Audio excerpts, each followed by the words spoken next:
எனக்கென வந்த தேவதையே சரிபாதி நீ அல்லவா நடக்கையில் உந்தன் கூட வரும் நிழல் போலே நான் அல்லவா கண்ணன் கொண்ட ராதையர ராமன் கொண்ட சீதையர மடி சேர்ந்த பூரதமே மனதில் வீசும் மாருதமே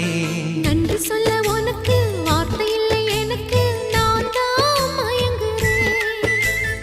என்னுடைய மனச தந்துவிட்ட பிறகோ ஏம்மா கலங்குற நெடுங்காலம் நாம் புரிஞ்ச